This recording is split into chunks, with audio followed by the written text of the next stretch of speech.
Hello, welcome back to our food and mood videos. So this week is on alcohol, and before we get too deep in, I'm going to tell you about the standard drinks, which will be the amount of alcohol you can consume without seeing any types of side effects from it, even if this is positive or negative. So to start, for women, you should be having about one drink or less a day, while for men, it should be about two drinks or less a day.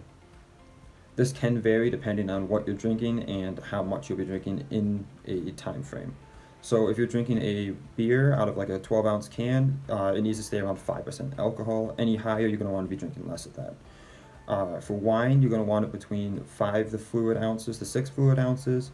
And if the alcohol is around 12%, that should be about 1 to 2 drinks a day.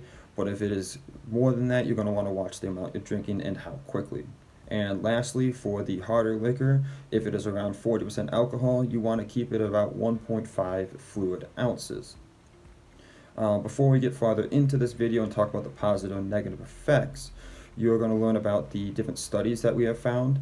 And most of the studies, the participants had a blood level alcohol of 0.08.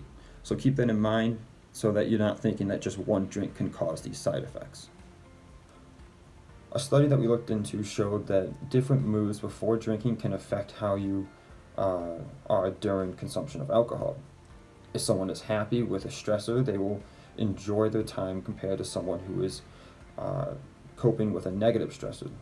With negative situations, people see an easier swing in mood and emotions. If you overconsume alcohol, this has been shown to put people more on edge, and if they are dealing with a negative stressor in their life, it will cause them to be shorter temper and be more aggressive if they're in a group of people or if they're around family members.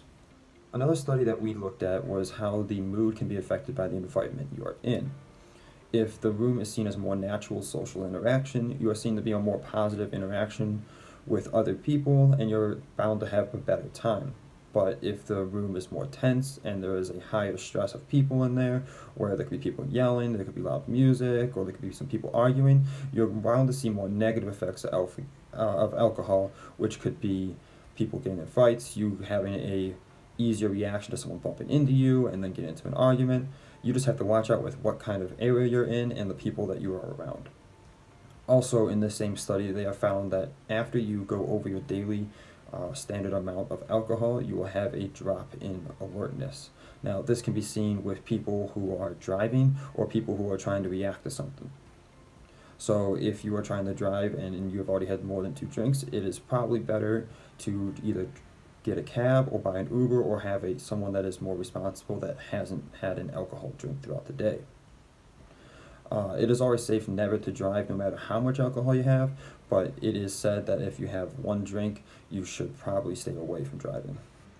To wrap up everything that we have talked about in this video, you should watch with why you are drinking and the environment you are in, along with how quickly alcohol can turn your mood into a positive or a negative.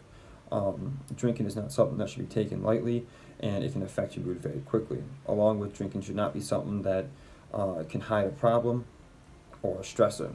I hope you enjoyed this video, and we will have more food and mood videos coming out in the following weeks. Have a good rest of your day.